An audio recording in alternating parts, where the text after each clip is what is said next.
और भाई, क्या हालचाल है? सब मजे में? अरे चेहरे पे ये गंभीरता क्यों ओढ़ रखी है? रिलैक्स हो जाओ यार। देखो, मुझे पता है कि तुम लोग पिछले 2 लेक्चर से मेरे साथ इस मौलिक अधिकार यानी फंडामेंटल राइट्स के पहाड़ को खोद रहे हो। हमने पहले और दूसरे लेक्चर में बहुत कुछ निपटा लिया था, है ना? और आज आज बारी है इसके दी एंड की। जी हाँ, आज हमारा ये तीसरा लेक्चर है और आज कसम संविधान की हम इस टॉपिक का राम नाम सत्य करके ही उठेंगे। मतलब आज इसको पूरा खल्लास टाटा बाय बाय कर देंगे। बहुत लंबा खींच लिया ना इसने। पर क्या करे भाई, ये अधिकार चीज ही ऐसी है। बिना इसके ना तो जिंदगी में इज्जत मिलती है और ना ही सरकारी नौकरी में सीट।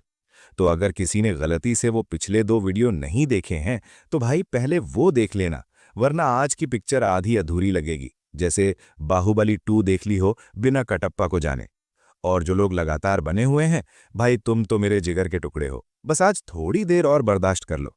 आज हम अनुच्छेद 25 से लेके 35 तक का ऐसा ऑपरेशन करेंगे कि एग्जाम में सवाल कहीं से भी आए तुम उसे दौड़ा दौड़ा के मारोगे। तो चलो, अपनी अपनी पानी की बोतल साथ रख लो, बाबू सोना के मैसेज को कर दो म्यूट और पूरा फोकस यहां लगा दो। आज इस मौलिक अधिकार के किस्से को हमेशा के लिए खत्म करते हैं। शुरू करें? चलो फिर। तो आज का टॉपिक बड़ा ही भारी है, लेकिन हम इसे इतना हल्का बना देंगे जैसे हवा में उड़ता हुआ गुब्बारा। आज हम बात करेंगे धार्मिक स्वतंत्रता का अधिकार यानी right to freedom of religion की। सबसे पहले तो ये समझो कि भाई ये बवाल है क्या और इसकी जरूरत क्यों पड़ी। देखो, इंसान ना खाने के बिना 2 दिन रह लेगा, लेकिन अपने विश्वास और अपने भगवान के बिना उसे बड़ी बेचैनी होती है। अब सोचो, अगर कल को कोई तुमसे कहे कि ए भाई, तू ऐसे पूजा मत कर वैसे कर, या तू उस भगवान को मत मान इसको मान, तो कैसा लगेगा? खून खौल जाएगा ना। बस इसी खून को ठंडा रखने के लिए और हर इंसान को अपने मन की शांति देने के लिए हमारे संविधान बनाने वाले बाबा साहिब और उनकी पूरी टीम ने ये अधिकार दिया। इसका सीधा सा मतलब है कि तुम्हारा धर्म तुम्हारा मामला है। तुम मंदिर जाओ, मस्जिद जाओ, गुरुद्वारा जाओ या घर में रजाई ओढ़कर सो जाओ, सरकार को इससे कोई मतलब नहीं है।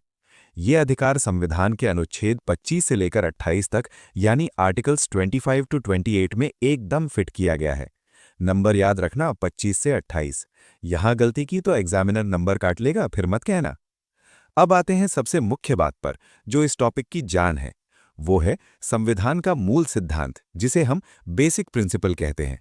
यहां साफ साफ लिखा है कि भारत एक धर्मनिरपेक्ष राज्य है, यानी India is a secular state. अब भाई, ये सेक्युलर शब्द का मतलब देसी भाषा में समझो। बहुत से लोग सोचते हैं कि सेक्युलर का मतलब है धर्म को ना मानना। अरे नहीं भाई, ये तो बहुत बड़ा वाला कंफ्यूजन है। सेक्युलर का असली मतलब है कि सरकार का अपना कोई धर्म नहीं होता। जैसे क्रिकेट के मैच में अंपायर होता है ना, अंपायर ना इंडिया की टीम का होता है ना ऑस्ट्रेलिया की। उसका काम बस ये देखना है कि खेल नियमों से चल रहा है या नहीं। ठीक वैसे ही भारत सरकार एक अंपायर है। वो किसी भी धर्म की जर्सी पहनकर मैदान में नहीं उतरती। उसके लिए भगवा, हरा, सफेद सब बराबर हैं। यहाँ एक बहुत बड़ा राज है जो अक्सर यूपीएससी और एसएससी वाले पूछ लेते हैं और बच्चे फंस जाते हैं। क्या ये सेक्युलर शब्द शुरू से संविधान में था? जवाब है नहीं। इसे बाद में इंदिरा गांधी के समय 42वें संविधान संशोधन 1976 यानी 42nd अमेंडमेंट 1976 के द्वारा जोड़ा गया था। इसे रट लो, ये साल और संशोधन नंबर दोनों बहुत कीमती हैं। अब अगला पॉइंट देखो। लिखा है कि राज्य न किसी धर्म को बढ़ावा देता है, न किसी का विरोध करता है। इसका मतलब क्या हुआ?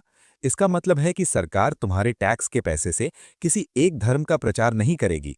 ऐसा नहीं होगा कि सरकार कहे, चलो भाई आज से सरकारी खजाने से सिर्फ मंदिरों में लड्डू बटेंगे या सिर्फ मस्जिदों में बिरयानी बटेगी। ना जी ना, सरकार के पैसे पर सबका हक है। सरकार का काम सड़क बनाना है। उस सड़क पर पंडित जी चलें या मौलवी साहब, सरकार को कोई दिक्कत नहीं। इसे कहते हैं असली न्यूट्रैलिटी। न किसी को गोद में बिठाना, न किसी को धक्का देना। अब सवाल आता है कि जब हम सेक्युलर थे ही, तो फिर अनुच्छेद 25 से 28 अलग से लिखने की क्या जरूरत थी? भाई जरूरत थी, क्योंकि जबान की बात पर भरोसा कम होता है। लिखित में मिल जाए तो तसल्ली रहती है। तो इसी सिद्धांत को मजबूत करने के लिए अनुच्छेद 25 से 28 दिए गए हैं। ये 4 आर्टिकल वो 4 खंबे हैं जिस पर भारत की धार्मिक आज़ादी की छत टिकी हुई है। ये बताते हैं कि एक आम आदमी को यानी तुम्हें अपने धर्म को मानने, उसका प्रचार करने और उसके हिसाब से जीने की कितनी छूट है। अब इसको याद रखने की एक धांसू ट्रिक बताता हूं, ध्यान से सुनना। 25 तारीख को कौन सा बड़ा त्योहार आता है? 25 दिसंबर को क्रिसमस है ना, धर्म से जुड़ा है। तो बस दिमाग में सेट कर लो, 25 तारीख यानी धर्म की बात, तो आर्टिकल 25 से धर्म शुरू, 25, 26, 27, 28, 4 आर्टिकल धर्म के नाम, कभी नहीं भूलोगे अब। यहाँ एक बात और साफ कर दूं ताकि कोई कंफ्यूजन ना रहे। अक्सर लोग सोचते हैं कि अगर धार्मिक स्वतंत्रता है तो क्या हम धर्म के नाम पर कुछ भी कर सकते हैं? क्या हम बीच सड़क पर हवन कर सकते हैं या लाउडस्पीकर बजा सकते हैं? तो भाई यहीं पर सरकार थोड़ा ब्रेक लगाती है। आज़ादी है, लेकिन उतनी ही जिससे दूसरे की नाक न टूटे। पब्लिक ऑर्डर और स्वास्थ्य का ध्यान रखना पड़ता है। तो कुल मिलाकर निष्कर्ष ये है कि भाई भारत में धर्म तुम्हारी आत्मा का विषय है, राजनीति का नहीं। अनुच्छेद 25 से 28 तुम्हें ये पावर देते हैं कि तुम अपने विश्वास के साथ सिर उठाकर जी सको। बस शर्त यह है कि दूसरे के विश्वास का भी सम्मान करो। सरकार अंपायर बनकर खड़ी है, जब तक तुम नियम से खेलोगे कोई तुम्हें आउट नहीं करेगा। तो चलो भाई, अब जब हमने ये समझ लिया कि अंपायर यानी सरकार न्यूट्रल है, तो अब आते हैं असली खेल पर। अब हम इन चारों आर्टिकल्स को यानी अनुच्छेद 25 से लेकर 28 तक को एक नज़र में देखेंगे, ताकि तुम्हारे दिमाग में एक पूरा नक्शा छप जाए। ये लिस्ट बहुत ही खास है, क्योंकि एग्जाम में सीधा सवाल यहीं से टपकता है कि भाई फलां बात कौन से आर्टिकल में है। तो कान खोलकर और ध्यान लगाकर सुनना। सबसे पहले बात करते हैं अनुच्छेद 25 की। इसे रटने की जरूरत नहीं, बस इतना समझो कि ये तुम्हारे लिए है। जी हाँ, सिर्फ तुम्हारे लिए। इसमें लिखा है अंतःकरण, धर्म का पालन, आचरण और प्रचार की आजादी, यानी freedom of conscience, practice, profession and propagation. भारी शब्द लग रहे हैं? अरे बहुत आसान है। अंतःकरण का मतलब है तुम्हारी अंदर की आवाज। तुम अंदर ही अंदर भगवान से कैसे कनेक्ट होते हो, ये तुम्हारा निजी मामला है। चाहे तुम घंटी बजाओ, नमाज पढ़ो या चुपचाप ध्यान लगाओ। इसी आर्टिकल के तहत सिख भाइयों को कृपान रखने की और हेलमेट की जगह पगड़ी पहनने की छूट मिलती है। तो याद रखना, आर्टिकल 25 मतलब व्यक्तिगत आजादी, यानी एक अकेले इंसान का अपने भगवान से कनेक्शन। अब थोड़ा आगे बढ़ते हैं अनुच्छेद 26 पर। अब देखो, इंसान अकेला तो रह नहीं सकता, उसे भीड़ चाहिए। तो जब तुम अकेले पूजा कर रहे थे तो वो आर्टिकल 25 था। लेकिन जैसे ही तुमने 4 लोगों को इकट्ठा करके एक ग्रुप बना लिया, कोई ट्रस्ट बना लिया या मंदिर मस्जिद की कमेटी बना ली, तो वहां लागू हो जाता है अनुच्छेद 26। इसमें लिखा है धार्मिक कार्यों के प्रबंध की स्वतंत्रता, यानी freedom to manage religious affairs. इसका मतलब है कि तुम अपना मंदिर, मस्जिद या गुरुद्वारा कैसे चलाओगे, लंगर कैसे लगाओगे, पैसा कहाँ खर्च करोगे, ये सब तय करने का हक तुम्हारे ग्रुप को है। सरकार इसमें टांग नहीं अड़ाएगी कि ए भाई हवन में घी कम डालो। तो फर्क समझ लो, 25 मतलब मैं यानी अकेला और 26 मतलब हम यानी ग्रुप या संस्था। ये बहुत बारीक अंतर है, अक्सर बच्चे इसमें गच्चा खा जाते हैं। इसके बाद आता है अनुच्छेद 27, और भाई ये सबसे मजेदार है क्योंकि बात पैसे की हो रही है। इसमें लिखा है धर्म हेतु कर से स्वतंत्रता, यानी freedom from taxation for promotion of religion. आसान भाषा में इसका मतलब ये है कि सरकार तुमसे जबरदस्ती कोई ऐसा टैक्स नहीं ले सकती जिसका पैसा किसी एक खास धर्म को बढ़ावा देने में खर्च हो। पुराने जमाने में राजा लोग जजिया या तीर्थ यात्रा कर लेते थे ना, बस संविधान ने उस पर ताला लगा दिया है। सरकार ये नहीं कह सकती कि लाओ भाई 100 रुपए टैक्स दो, हमें मंदिर या मस्जिद बनवानी है। तुम्हारा टैक्स का पैसा सबके लिए है, किसी एक भगवान के लिए नहीं। और आखिरी है अनुच्छेद 28, जो सीधे स्कूलों और कॉलेजों से जुड़ा है। इसमें लिखा है धार्मिक शिक्षा से स्वतंत्रता, यानी फ्रीडम फ्रॉम रिलीजियस इंस्ट्रक्शन। इसका मतलब है कि जो स्कूल पूरी तरह सरकारी पैसे से चलते हैं, वहां किसी एक धर्म की पढ़ाई जबरदस्ती नहीं करवाई जा सकती। ऐसा नहीं हो सकता कि सरकारी स्कूल में सुबह सुबह किसी एक धर्म की प्रार्थना जबरदस्ती गवाई जाए और दूसरे धर्म के बच्चों को मजबूर किया जाए। लेकिन हाँ, अगर कोई मदरसा है या संस्कृत विद्यालय है जो धर्म के लिए ही बना है, वहां ये नियम अलग होता है। लेकिन आम सरकारी स्कूलों में पढ़ाई होगी, धर्म का प्रचार नहीं। अब इन चारों को याद रखने की एक धांसू देसी ट्रिक सुन लो, जिंदगी भर नहीं भूलोगे। क्रम याद रखना, पहले मानो, फिर प्रबंध करो, फिर टैक्स बचाओ और अंत में शिक्षा लो। दोबारा सुनो, मानो, प्रबंध, टैक्स, शिक्षा। 25 में भगवान को मानो, 26 में मंदिर का प्रबंध करो, 27 में उस पर टैक्स नहीं लगेगा और 28 में स्कूलों में धर्म की शिक्षा नहीं थोपी जाएगी। बस ये 4 शब्द याद कर लो, मानो, प्रबंध, टैक्स, शिक्षा। 25 से 28 का पूरा खेल खत्म। तो निष्कर्ष ये है भाई कि अनुच्छेद 25 तुम्हें अंदर से मजबूत करता है, 26 तुम्हारे समाज को जोड़ता है, 27 तुम्हारी जेब की रक्षा करता है और 28 तुम्हारे बच्चों के दिमाग को आजाद रखता है। यही हमारे संविधान की खूबसूरती है। चलो अब सीधा हमारे सबसे मुख्य हीरो यानी अनुच्छेद 25 पर आते हैं। भाई ये वो आर्टिकल है जो तुम्हारी रूह, तुम्हारी आत्मा और तुम्हारे ईमान को जिंदा रखता है। इसका पूरा नाम है अंतःकरण एवं धर्म की स्वतंत्रता, यानी freedom of conscience and religion. अब इसको हम बिल्कुल प्याज के छिलके की तरह परत दर परत उतार कर समझेंगे। सबसे पहली और सबसे कड़क बात जो अक्सर एग्जाम में अच्छे अच्छे लोगों को डुबो देती है, वो ये है कि ये अधिकार सिर्फ भारत के नागरिकों को ही नहीं बल्कि गैर नागरिकों को भी मिला हुआ है। जी हाँ, बिल्कुल सही सुना। अगर कोई विदेशी, मान लो कोई अमेरिका या इंग्लैंड का आदमी भारत घूमने आया है, तो उसे भी अपनी पूजा पाठ करने का उतना ही हक है जितना तुम्हें और मुझे है। पुलिस उसे ये कहकर नहीं रोक सकती कि ए गोरे, तुम यहां अपनी प्रार्थना नहीं कर सकते। ये अधिकार इंसानियत के नाते सबको दिया गया है, चाहे पासपोर्ट हरा हो या नीला। अब इसके अंदर 4 बड़ी बातें आती हैं जिन्हें समझना बहुत जरूरी है। पहली है अंतःकरण की स्वतंत्रता, यानी फ्रीडम ऑफ कॉन्शियंस। ये बहुत गहरा शब्द है भाई। इसका मतलब है तुम्हारे दिल और दिमाग के बीच का कनेक्शन।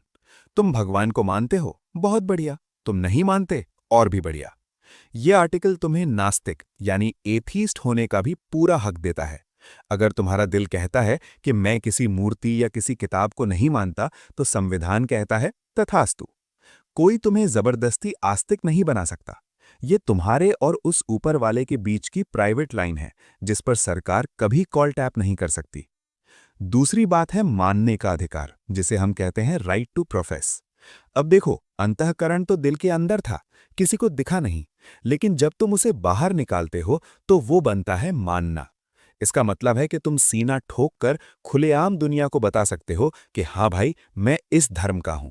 तुम माथे पर तिलक लगाओ, सिर पर टोपी पहनो, गले में क्रॉस लटकाओ या पगड़ी बांधो, ये तुम्हारी पहचान है। तुम सड़कों पर जय श्री राम बोलो या अल्लाहू अकबर कहो, ये तुम्हारा हक है। ये अधिकार तुम्हें अपनी पहचान छुपाने से नहीं बल्कि उसे शान से दिखाने की आजादी देता है। तीसरी चीज है आचरण का अधिकार, यानी राइट टू प्रैक्टिस। अब भैया, सिर्फ बोलने से काम नहीं चलता, कुछ करना भी पड़ता है। धर्म सिर्फ विचारों में नहीं, कर्मकांडों में भी होता है। तो ये हक तुम्हें अपनी पूजा, त्योहार और रस्में निभाने की छूट देता है। जैसे दिवाली पर दिए जलाना, ईद पर नमाज पढ़ना, गुरुपूरब पर लंगर खिलाना या छठ पूजा में पानी में खड़े होना। ये सब प्रैक्टिस है। सरकार तुम्हें ये नहीं कह सकती कि भाई तुम अगरबत्ती क्यों जला रहे हो। जब तक तुम किसी दूसरे को नुकसान नहीं पहुंचा रहे, तुम अपनी रस्में निभाने के लिए बिल्कुल आजाद हो। और चौथी और सबसे सेंसिटिव बात है प्रचार का अधिकार, यानी राइट टू प्रोपेगेट।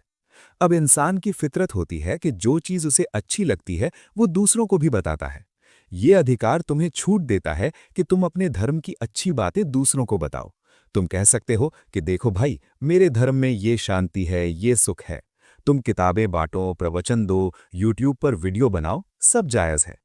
लेकिन, और यहां एक बहुत बड़ा लेकिन है, यहां एक लाल लकीर खींची गई है। तुम्हें अपने धर्म का प्रचार करने का हक है, लेकिन जबरदस्ती धर्मांतरण यानी फोर्स्ड कन्वर्जन कराने का हक बिल्कुल नहीं है। तुम किसी को लालच देकर, डराकर या धोखे से उसका धर्म नहीं बदलवा सकते। सुप्रीम कोर्ट ने साफ कहा है कि प्रचार करने का मतलब किसी को कन्वर्ट करना नहीं है। तुम अपनी मिठाई की तारीफ कर सकते हो, लेकिन किसी के मुंह में ठूंस नहीं सकते। यह पॉइंट याद रखना, क्योंकि अक्सर लोग धर्मांतरण के अधिकार को मूल अधिकार समझ लेते हैं, जबकि ऐसा नहीं है। तो भाई, इसको याद रखने का एक जुगाड़ बताता हूं। एक इंसान की जिंदगी का सफर देखो। सबसे पहले वो मन में सोचता है, यानी अंतःकरण, फिर दुनिया को बताता है, यानी मानना, फिर पूजा करता है, यानी आचरण, और अंत में दूसरों को सिखाता है, यानी प्रचार। बस ये क्रम याद रखना: सोचना, बताना, करना, फैलाना। निष्कर्ष ये है कि अनुच्छेद 25 तुम्हें अपने भगवान के साथ रिश्ता बनाने की पूरी आजादी देता है। चाहे तुम कमरे में बंद होकर पूजा करो या माइक पर अजान दो, बस शर्त यही है कि तुम्हारी आजादी किसी दूसरे की गले की फांस न बने। ये है असली धार्मिक स्वतंत्रता। अब थोड़ा ब्रेक मारो और गहरी सांस लो। अभी तक हमने जाना कि हमें कितनी आजादी मिली है, लेकिन भाई याद रखना, आजादी का मतलब आवारागर्दी नहीं होता। संविधान ने एक हाथ से अगर आजादी दी है तो दूसरे हाथ में लगाम भी पकड़ी है। इसलिए अगला पॉइंट बहुत जरूरी है, राज्य द्वारा सीमाएं, यानी रीजनेबल रिस्ट्रिक्शंस बाय स्टेट। साफ शब्दों में समझो, ये अधिकार पूर्ण यानी एब्सोल्यूट नहीं है। ऐसा नहीं है कि तुम धर्म के नाम पर सड़क पर लेट जाओ और कहो कि ट्रैफिक रुकेगा, मेरी पूजा चलेगी। ना भाई, ऐसा नहीं चलेगा। सरकार तुम्हारे धार्मिक काम पर रोक लगा सकती है अगर 3-4 चीजें खतरे में पड़ जाएं। सबसे पहले है सार्वजनिक व्यवस्था, जिसे अंग्रेजी में पब्लिक ऑर्डर कहते हैं। इसका सीधा मतलब है शांति और अमन चैन। अगर तुम्हारे किसी जुलूस, किसी भाषण या किसी धार्मिक काम से दंगे भड़कने का डर है या शहर का माहौल बिगड़ रहा है, तो पुलिस डंडा लेकर खड़ी हो जाएगी और कहेगी, भाई साहब घर जाइए, धर्म बाद में, पहले शांति। तुम ये नहीं कह सकते कि मेरा धर्म मुझे डीजे बजाने को कहता है, अगर उससे पूरा मोहल्ला परेशान हो रहा है। दूसरी लगाम है नैतिकता, यानी मोरालिटी। अब धर्म के नाम पर तुम कोई अनैतिक काम नहीं कर सकते। पुराने जमाने में कुछ लोग सती प्रथा को धर्म मानते थे, या कुछ जगहों पर देवदासी प्रथा थी। आज के जमाने में तुम ये नहीं कह सकते कि भाई ये मेरा धर्म है, मैं तो करूंगा। सरकार कहेगी, रुक बेटा, ये इंसानियत और नैतिकता के खिलाफ है, और तुम्हें उठाकर जेल में डाल देगी। धर्म पाप को नहीं ढक सकता। तीसरी चीज है स्वास्थ्य, यानी हेल्थ। भाई जान है तो जहान है, और जान है तो धर्म है। अगर कोई धार्मिक रस्म ऐसी है जिससे तुम्हारी या दूसरों की सेहत को खतरा हो, तो सरकार उसे रोक देगी। जैसे मान लो कोई कहे कि मुझे कोरोना में भी 1000 लोगों की भीड़ जमा करनी है, मेरा धर्म कहता है, तो सरकार कहेगी, पहले हॉस्पिटल चलो, धर्म बाद में निभाना। या फिर कोई ऐसा व्रत या तपस्या हो जिससे आदमी की जान जाने का खतरा हो, तो कानून बीच में आ सकता है। और चौथी लगाम है अन्य मौलिक अधिकार, यानी अदर फंडामेंटल राइट्स। इसका मतलब है कि तुम्हारी धार्मिक आजादी किसी दूसरे आदमी के जीने के अधिकार या समानता के अधिकार को नहीं कुचल सकती। जैसे अनुच्छेद 17 में छुआछूत मना है। अब तुम ये नहीं कह सकते कि भाई मेरे धर्म में तो इस जाति के आदमी को छूना मना है। नहीं चलेगा। तुम्हारा धर्म अपनी जगह, लेकिन संविधान का समानता का अधिकार उससे ऊपर है। तो याद रखना, पब्लिक ऑर्डर, मोरालिटी, हेल्थ और दूसरों के हक, ये वो 4 लक्ष्मण रेखाएं हैं जिन्हें तुम्हारा धर्म पार नहीं कर सकता। अब आते हैं अनुच्छेद 25 की व्याख्याओं पर, यानी एक्सप्लेनेशंस ऑफ आर्टिकल 25। यहां संविधान ने 2 बातें बिल्कुल शीशे की तरह साफ कर दी हैं, ताकि कल को कोई कोर्ट में जाकर फालतू बहस न करे। पहली बात सिख भाइयों के लिए है। संविधान में साफ लिखा है कि सिख धर्म में कृपाण धारण करना और उसे लेकर चलना उनका धार्मिक अधिकार माना गया है। अब तुम पूछोगे, मास्टर जी कृपाण तो हथियार जैसा होता है, तो आर्म्स एक्ट क्यों नहीं लगता? तो भाई समझो, सिखों के लिए कृपाण सिर्फ लोहा नहीं है, वो उनके ककार यानी 5 केस का हिस्सा है, उनकी आस्था है। इसलिए जब तक वो एक तय साइज का है और धार्मिक चिन्ह के रूप में है, पुलिस उन्हें ये नहीं कह सकती कि इसे जमा करो। ये छूट सिर्फ और सिर्फ सिखों को उनके धर्म के अभिन्न अंग होने की वजह से मिली है। दूसरी बात है हिंदू शब्द की परिभाषा। ये बहुत बड़ा ट्रिक क्वेश्चन है, ध्यान देना। हमारे संविधान और कानून की नज़र में जब धार्मिक मामलों की बात आती है, तो हिंदू शब्द एक बहुत बड़ा छाता है।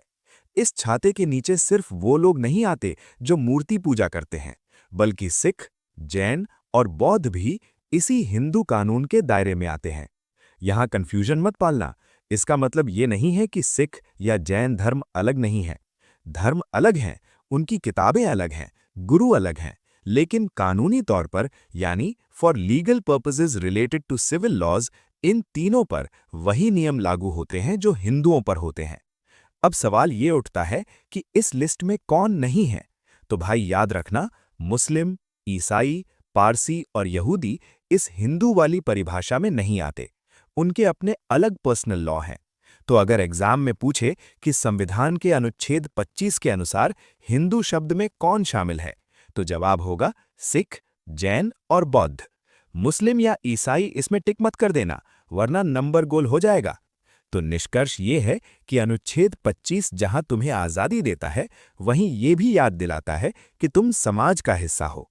अपनी कृपाण रखो, अपनी पूजा करो, लेकिन शांति, सेहत और इज्जत के साथ। यही तो है असली भारत।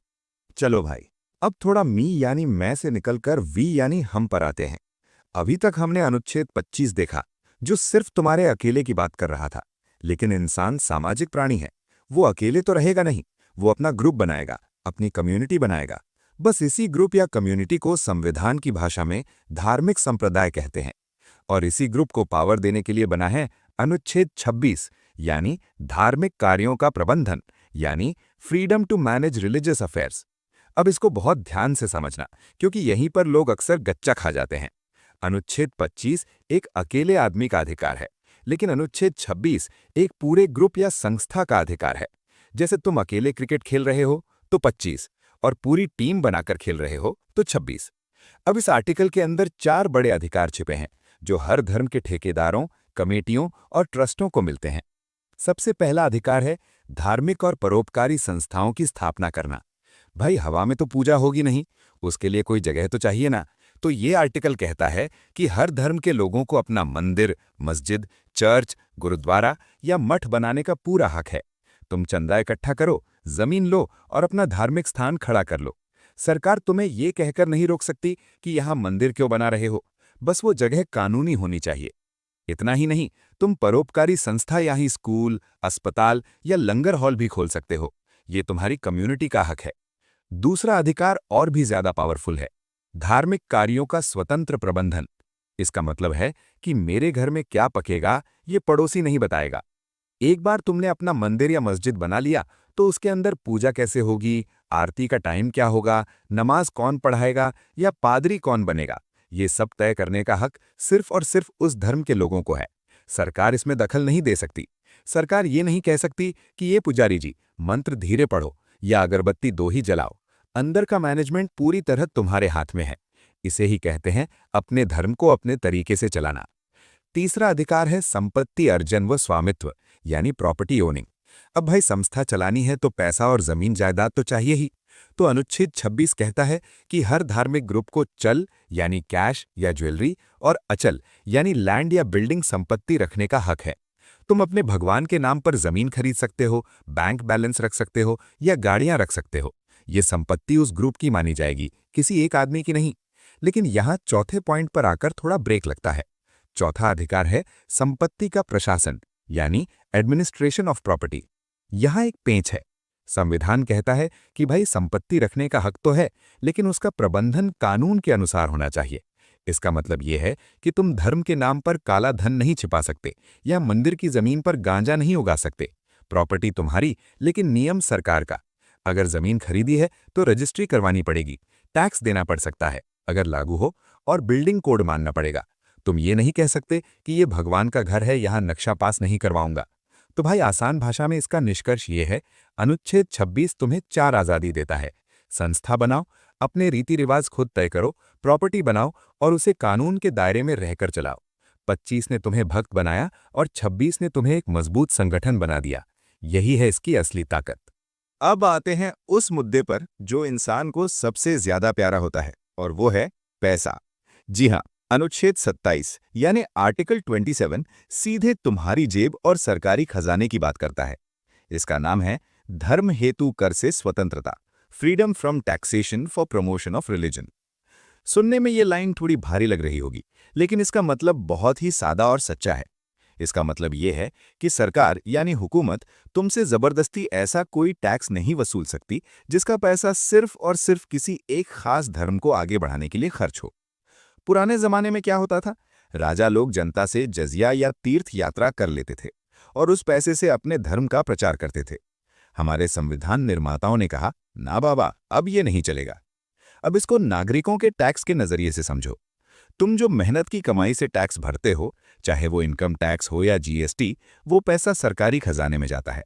अब उस खजाने पर सबका हक है, हिंदू, मुस्लिम, सिख, ईसाई, सबका। सरकार उस पैसे को सिर्फ मंदिर बनाने या सिर्फ मस्जिद सजाने में खर्च नहीं कर सकती। सरकार ये नहीं कह सकती कि भाई, इस साल हम सारा बजट सिर्फ एक धर्म के प्रचार में लगा देंगे। अगर सरकार ऐसा करती है तो वो धर्मनिरपेक्षता यानी सेक्युलरिज्म के खिलाफ है। सरकार का काम है सबका विकास करना, किसी एक धर्म का लाउडस्पीकर बनना नहीं। अब यहाँ एक बहुत बड़ा और बारीक पेंच आता है, जिसे अक्सर अच्छे अच्छे वकील भी नहीं समझ पाते। ये है टैक्स यानी कर और फी यानी शुल्क का अंतर। ये टेक्निकल कॉन्सेप्ट है, लेकिन मैं इसे तुम्हें जलेबी की तरह सीधा करके समझाता हूं। सबसे पहले समझो टैक्स यानी कर क्या है। टैक्स वो पैसा है जो सरकार तुमसे जबरदस्ती लेती है ताकि देश चल सके। इससे सड़क बनती है, स्कूल चलते हैं, बॉर्डर पर फौज खड़ी होती है। इसका फायदा सबको मिलता है। अनुच्छेद 27 कहता है कि धार्मिक गतिविधियों में टैक्स का पैसा लगाना वर्जित है। मतलब सरकार आम जनता के टैक्स से धर्म का प्रचार नहीं कर सकती। अब दूसरी तरफ है फीस यानी शुल्क। ये अलग चीज है। फीस का मतलब है पैसा दो, सुविधा लो। अगर सरकार किसी धार्मिक स्थल पर जहां लाखों लोग आते हैं वहां पुलिस लगा रही है, पानी की टंकियां रख रही है, एम्बुलेंस खड़ी कर रही है, तो उस इंतजाम के लिए सरकार तुमसे पैसा ले सकती है। इसे टैक्स नहीं, फीस कहते हैं। इसे एक जबरदस्त उदाहरण से समझो जो अक्सर लोगों को कंफ्यूज करता है। मान लो तुम अमरनाथ यात्रा या केदारनाथ यात्रा या हज के लिए जा रहे हो। वहां सरकार तुमसे कुछ पैसा या रजिस्ट्रेशन फीस लेती है। अब कोई खड़ा होकर चिल्लाए कि अरे अनुच्छेद 27 टूट गया, सरकार धर्म के नाम पर पैसा ले रही है, तो भाई वो गलत है। क्यों? क्योंकि वो पैसा धर्म प्रचार के लिए नहीं लिया जा रहा। वो पैसा इसलिए लिया जा रहा है ताकि जब तुम पहाड़ पर चढ़ो तो तुम्हें साफ रास्ता मिले, पीने को पानी मिले और अगर पैर फिसले तो बचाने वाला कोई खड़ा हो। ये पैसा यात्रियों की सुविधा और सुरक्षा के लिए है, न कि उस धर्म को फैलाने के लिए। इसलिए धार्मिक स्थलों पर फीस लेना वैध है, लेकिन धार्मिक टैक्स लगाना अवैध है। तो भाई इस पूरे मामले को याद रखने की एक देसी ट्रिक सुन लो। 27 मतलब नो टैक्स ऑन हेवन। याद रखना, 27 नंबर तुम्हारी जेब पर ताला लगाता है कि सरकार धर्म के नाम पर उसमें हाथ नहीं डाल सकती।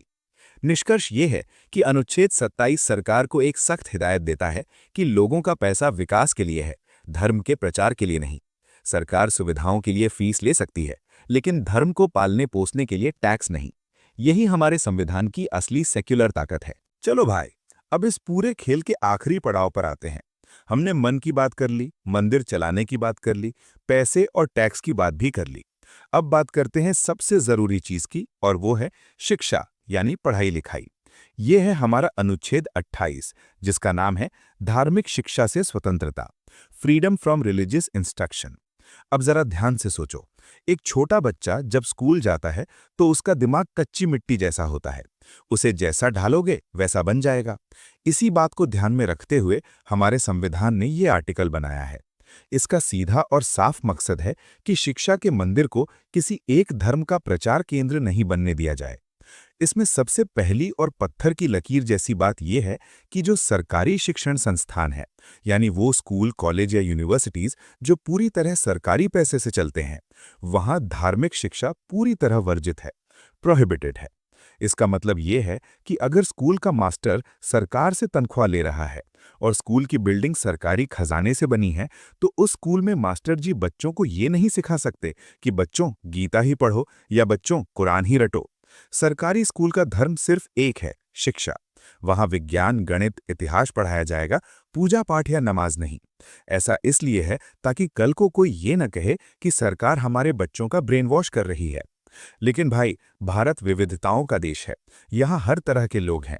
इसलिए यहाँ दूसरी बात आती है, निजी और धार्मिक संस्थानों की। अब देखो, कुछ स्कूल ऐसे होते हैं जो सरकार नहीं चलाती बल्कि कोई ट्रस्ट या धार्मिक संस्था चलाती है, जैसे मदरसे, संस्कृत विद्यालय या मिशनरी स्कूल। या फिर कुछ ऐसे प्राइवेट स्कूल होते हैं जिन्हें सरकार से थोड़ी बहुत मदद मिलती है, एड मिलती है। यहाँ संविधान थोड़ा नरम हो जाता है। ऐसे संस्थानों में धार्मिक शिक्षा दी जा सकती है। जी हाँ, वहाँ धर्म की पढ़ाई हो सकती है, लेकिन, और ये बहुत बड़ा लेकिन है, वहाँ छात्र की स्वेच्छा यानी वॉलंटरी कंसेंट अनिवार्य है। इसका मतलब देसी भाषा में समझो, मान लो एक बच्चा किसी मिशनरी स्कूल में पढ़ता है या किसी गुरुकुल टाइप स्कूल में है। वहाँ सुबह प्रार्थना होती है या धर्म की क्लास लगती है। अगर वो बच्चा या अगर वो 18 साल से कम है तो उसके माँ बाप ये कह दें कि भाई हमें इस प्रार्थना में शामिल नहीं होना, तो स्कूल का प्रिंसिपल उसे मजबूर नहीं कर सकता। स्कूल वाले ये नहीं कह सकते कि अगर प्रार्थना नहीं करोगे तो स्कूल से निकाल देंगे। नहीं भाई, ये नहीं चलेगा। बच्चे का मन है तो पढ़े, नहीं तो चुपचाप खड़ा रहे या बाहर बैठे। उसकी मर्जी के खिलाफ उसके दिमाग में धर्म नहीं भरा जा सकता। तो भाई अनुच्छेद 28 का निचोड़ ये है कि सरकारी स्कूल में नो धर्म और प्राइवेट स्कूल में धर्म हो सकता है, पर जबरदस्ती नहीं। अब इस पूरे टॉपिक को यानी अनुच्छेद 25 से 28 को याद रखने की एक आखिरी मास्टर ट्रिक ले लो, ताकि दिमाग में फेविकोल की तरह चिपक जाए। कहानी याद रखना। एक आदमी था, उसने पहले भगवान को माना 25, फिर उसने दोस्तों के साथ मिलकर मंदिर का प्रबंध किया 26, फिर सरकार ने कहा इस पर टैक्स नहीं लगेगा 27, और अंत में उसने अपने बच्चों को स्कूल भेजा जहां धर्म की शिक्षा जबरदस्ती नहीं थी 28। बस ये 4 शब्द याद रखो: मानना, प्रबंध करना, टैक्स फ्री और शिक्षा। पूरा धार्मिक स्वतंत्रता का अधिकार तुम्हारी मुट्ठी में है। निष्कर्ष यानी कंक्लूजन। तो भाई आज हमने देखा कि हमारा संविधान कितना खूबसूरत है। अनुच्छेद 25 से 28 हमें ये सिखाते हैं कि भारत में तुम अपने भगवान को जैसे चाहो याद करो, सरकार इसमें दखल नहीं देगी। लेकिन साथ ही ये भी ध्यान रखना है कि तुम्हारी आस्था से किसी दूसरे को तकलीफ ना हो, देश की शांति न टूटे और बच्चों पर जबरदस्ती ना हो। यही संतुलन, यही बैलेंस भारत को सेक्युलर यानी धर्मनिरपेक्ष बनाता है। अपनी आज़ादी का मजा लो, लेकिन जिम्मेदारी के साथ। चलो भाई, अब जरा अपनी कुर्सी की पेटी और कस लो, क्योंकि अब हम अनुच्छेद 28 के सबसे पेचीदा और सबसे जरूरी हिस्से में घुसने वाले हैं। अक्सर एग्जाम में, चाहे वो यूपीएससी हो या एसएससी, सवाल यहीं से घुमाकर पूछा जाता है कि बताओ भाई, मदरसे में धर्म पढ़ा सकते हैं या सरकारी स्कूल में। तो इस कंफ्यूजन को जड़ से मिटाने के लिए हमारे संविधान ने शिक्षण संस्थानों को यानी स्कूलों और कॉलेजों को 4 अलग-अलग कैटेगरी में बांटा है। एक एक करके चारों को देसी अंदाज में समझते हैं, ताकि दिमाग में फेविकॉल की तरह चिपक जाए। सबसे पहली कैटेगरी है पूर्णतः राज्य पोषित संस्थान, यानी वो स्कूल जो 100% सरकारी खर्चे पर चलते हैं, जैसे तुम्हारे गांव का सरकारी स्कूल, केंद्रीय विद्यालय या नवोदय विद्यालय। यहाँ नियम बिल्कुल कड़क है भाई, क्योंकि इसमें लगने वाला एक एक पैसा जनता के टैक्स का है और जनता में हर धर्म के लोग हैं, इसलिए यहाँ धार्मिक शिक्षा और उपासना पूरी तरह निषिद्ध है, स्ट्रिक्टली प्रोहिबिटेड।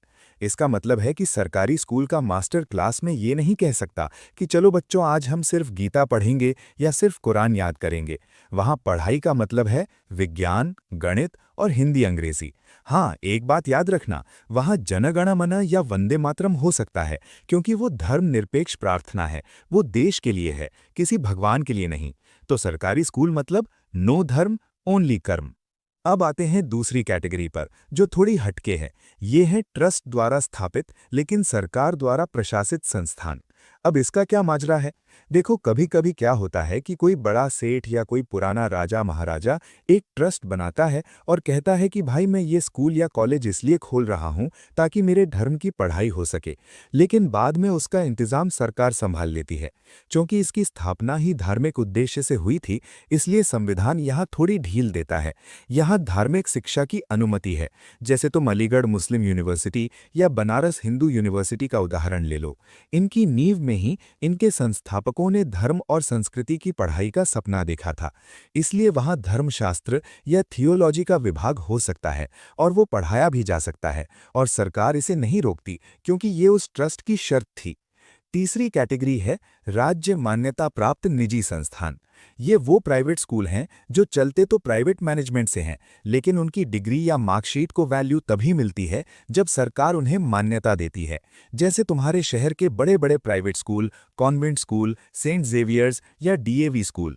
यहाँ नियम यह है कि भाई तुम प्राइवेट हो, ठीक है, तुम अपने धर्म की पढ़ाई करवा सकते हो, लेकिन, और ये बहुत बड़ा लेकिन है, यहाँ धार्मिक शिक्षा स्वेच्छा से होगी, तुम किसी को मजबूर नहीं कर सकते। अगर शर्मा जी का बेटा डीएवी में पढ़ता है और वो हवन में नहीं बैठना चाहता, या खान साहब की बेटी कॉन्वेंट में है और वो चर्च की प्रार्थना नहीं करना चाहती, तो स्कूल वाले उनका नाम नहीं काट सकते। मर्जी बच्चे की और उसके माँ बाप की होगी। और आखिरी चौथी कैटेगरी है राज्य सहायता प्राप्त संस्थान। ये वो स्कूल हैं जो प्राइवेट तो हैं, लेकिन सरकार से ग्रांट यानी पैसा लेते हैं, जिसे हम एडेड स्कूल कहते हैं। जैसे कई मिशनरी स्कूल या पुराने ज़माने के स्कूल होते हैं जिन्हें सरकार से मदद मिलती है। भाई सीधा नियम है, जिसका खाओगे उसका गाओगे। अगर तुमने सरकार से 1 रुपया भी मदद ली है तो तुम वहां अपनी मनमानी नहीं चला सकते। यहाँ भी नियम वही है, धार्मिक उपासना केवल इच्छा अनुसार। तुम किसी को बाध्य नहीं कर सकते। अगर छात्र चाहे तो शामिल हो, ना चाहे तो बाहर खड़ा रहे। तो भाई इन चारों को याद रखने की एक धांसू ट्रिक सुन लो। सरकारी में ना, ट्रस्ट में हाँ, बाकी सब में मर्जी। दोबारा सुनो, सरकारी यानी टाइप 1 में धर्म की शिक्षा ना है, ट्रस्ट यानी टाइप 2 में हाँ है, और बाकी दोनों यानी टाइप 3 और 4 प्राइवेट और एडेड में मर्जी है यानी वॉलंटरी। बस ये एक लाइन याद कर लो, आर्टिकल 28 का पूरा निचोड़ तुम्हारी जेब में। निष्कर्ष तो दोस्तों, कुल मिलाकर बात यह है कि अनुच्छेद 25 से 28 हमें ये समझाते हैं कि धर्म तुम्हारा निजी मामला है। जब तक तुम अकेले हो या अपने ग्रुप में हो, मजे से धर्म निभाओ। लेकिन जैसे ही बात सरकारी पैसे या स्कूल की आती है, संविधान एक लक्ष्मण रेखा खींच देता है ताकि किसी के साथ जबरदस्ती ना हो। यही हमारे देश की खूबसूरती है। यहाँ धर्म भी है और आज़ादी भी। अब चलो भाई, धर्म कर्म की बातें तो बहुत हो गईं। अब आते हैं उस चीज पर जो हमें हमारी जड़ों से जोड़ती है, जो हमारी असली पहचान है। अब हम बात करेंगे संस्कृति और शिक्षा संबंधी अधिकार, यानी कल्चरल एंड एजुकेशनल राइट्स की। ये हमारे संविधान का वो हिस्सा है जो ये सुनिश्चित करता है कि भारत का जो रंग बिरंगा गुलदस्ता है, उसका हर एक फूल खिला रहे, कोई मुरझा ना जाए। ये अधिकार अनुच्छेद 29 और 30 यानी आर्टिकल्स 29 एंड 30 में दिया गया है।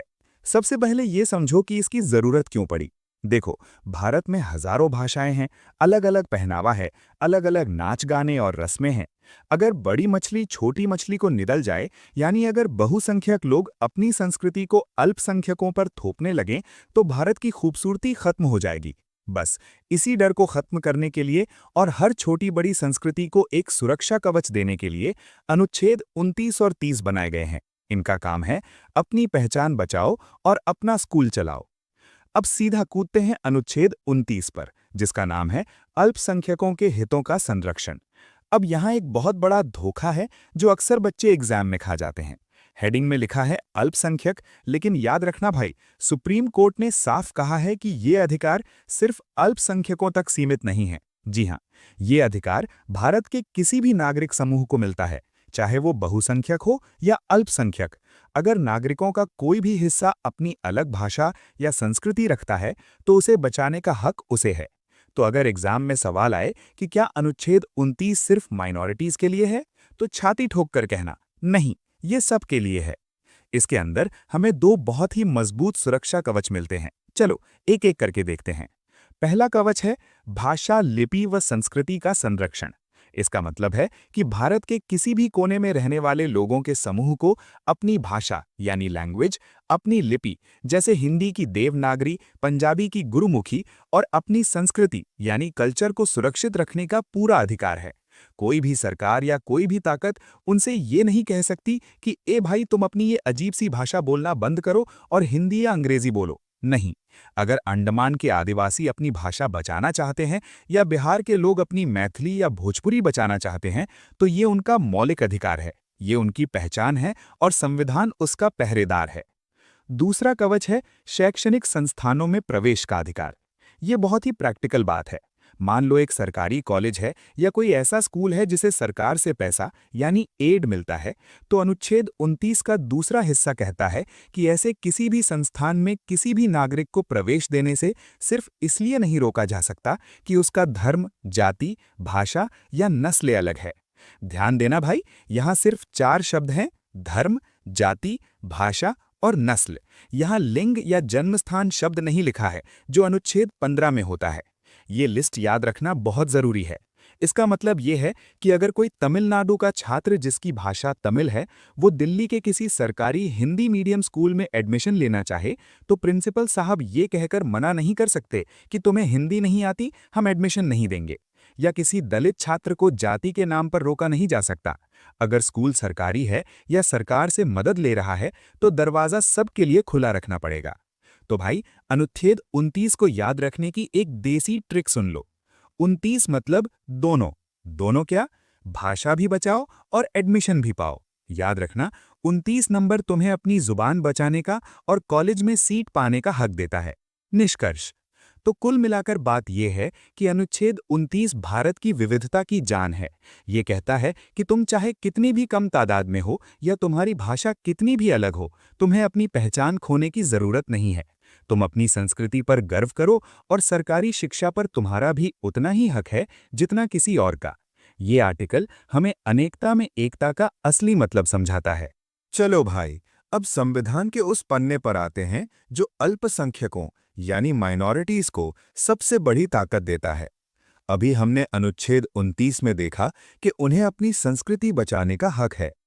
अब अनुच्छेद 30 कहता है कि भाई संस्कृति सिर्फ घर में बैठकर नहीं बचेगी, उसके लिए स्कूल कॉलेज खोलने पड़ेंगे, अगली पीढ़ी को पढ़ाना पड़ेगा। तो इस आर्टिकल का नाम है अल्पसंख्यकों का शिक्षा संस्थान स्थापित व चलाने का अधिकार, right of minorities to establish and administer educational institutions. इसको बिल्कुल देसी भाषा में समझो। अनुच्छेद 29 एक ढाल थी बचाव के लिए और अनुच्छेद 30 एक कलम है ताकत के लिए। ये हक देता है कि अल्पसंख्यक समुदाय अपने खुद के स्कूल और कॉलेज खोल सके और उसे अपने हिसाब से चला सके। अब इसमें सबसे पहली और सबसे पते की बात यह है कि ये अधिकार किन अल्पसंख्यकों को मिला है। अक्सर लोग सोचते हैं कि सिर्फ धर्म वालों को। नहीं भाई, यहाँ संविधान ने दो आधार माने हैं, एक धर्म यानी रिलीजियस और दूसरा भाषा यानी लिंग्विस्टिक।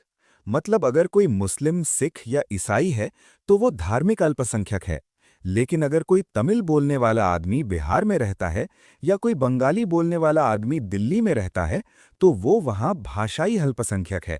इन दोनों को ये अधिकार है कि वे अपनी पसंद के शिक्षण संस्थान स्थापित कर सकें। और भाई, बात सिर्फ ईंट गारा जोड़कर स्कूल खड़ा करने की नहीं है, असली खेल तो प्रशासन का है। अनुच्छेद 30 कहता है कि भाई स्कूल तुमने बनाया है तो उसे चलाओगे भी तुम।